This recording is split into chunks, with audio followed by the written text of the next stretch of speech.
হযরত আবু বকর রাদিয়াল্লাহু তাআলা আনহু তিনার কাপড়ের দোকান ছিল। মক্কার ভিতরে 14টা দোকান ছিল কাপড়ের দোকান।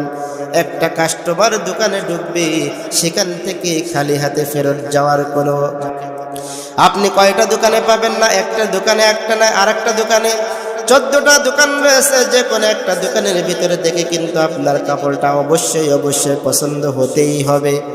সেই আবু বকর সব আল্লাহর পথে দান করিয়া লাস্টে সালার চট পর্যন্ত নিজের গায়ে মেখেছে শুধু জান্নাতের আশায়। আল্লাহ তাআলা বলেন, ইন্নাল্লাহা আশতারা মিনাল মুমিনিনা আনফুসাহুম ওয়া আমওয়ালাহুম বিআন্না লাহুমুল জান্নাহ। আমি আল্লাহ রাব্বুল আলামিন আমার জান্নাতকে বিক্রয় করে দিয়েছি মুমিনদের কাছে, বিনিময় নিয়েছি জান এবং মাল। তাহলে যেসব মানুষের ধন্য, যেসব মানুষের কাছে টাকা রয়েছে, মাল রয়েছে, সেই সব মানুষ বড় ধন্য। আবু বকর রাদিয়াল্লাহু তাআলা আনহু সেই মালের বিনিময়ে আল্লাহর জান্নাতকে ক্রয় করে নিয়েছে। বলেন সুবহানাল্লাহ। তাহলে টাকা পয়সা টাকা ভালো, কিন্তু ওই টাকা পয়সা দিয়ে যদি কেউ জান্নাত ক্রয় করতে পারে, তার মতো ভাগ্যবান এবং ভালো কপাল আর কেউ নাই।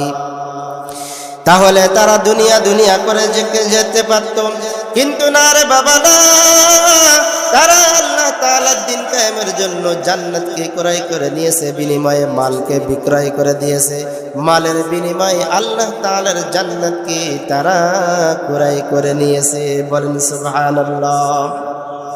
আজ আমাদের দিকে তাকিয়ে দেখেন, আমরা মাল কামানোর জন্য শুধু ব্যস্ত হয়ে গিয়েছি, ঠিক কিনা? কিন্তু এই মাল আপনার কি কাজে আসবে বলেন?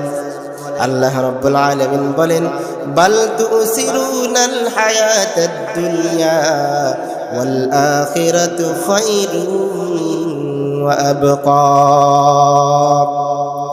ইন্না হাযা লাফিস সুহুফিল উলা সুহুফি ইব্রাহিম ওয়া মূসা। এই দুনিয়াটা হলো ধোঁকা। বাল তুসিরুনাল হায়াতাদ দুনিয়া, এই দুনিয়াটাকে হায়াত দ্বারা সম্বোধন করলেন। তার মানে যার হায়াত আছে তার একদিন মৃত্যুবরণ করা লাগবে। ওয়াল আখিরাতু খায়রুন ওয়া আবকা, আখিরাত হলো চিরস্থায়ী। সেখানে হায়াত না দেওয়ার কারণে আল্লাহ তাআলা বুঝাইলেন, দুনিয়ার সাথে হায়াত দিয়ে দিলাম, তার মানে দুনিয়া একদিন শেষ হয়ে যাবে, কিন্তু আখিরাত কোনোদিন শেষ হবে না। সেই আখিরাতের জন্য আমরা কি করতেছি একবার ভাবেন। আল্লাহ তাআলা বলেন, হে বনি আদম, তুমি কি ভেবেছো তোমাকে আমি অনাত্মক সৃষ্টি করেছি? না রে যুবক, না।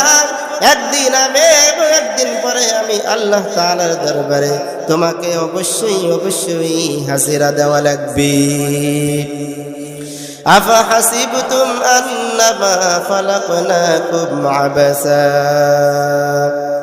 আবাসা ওয়া আন্নাকুম ইলাইনা লা তুরজাউন।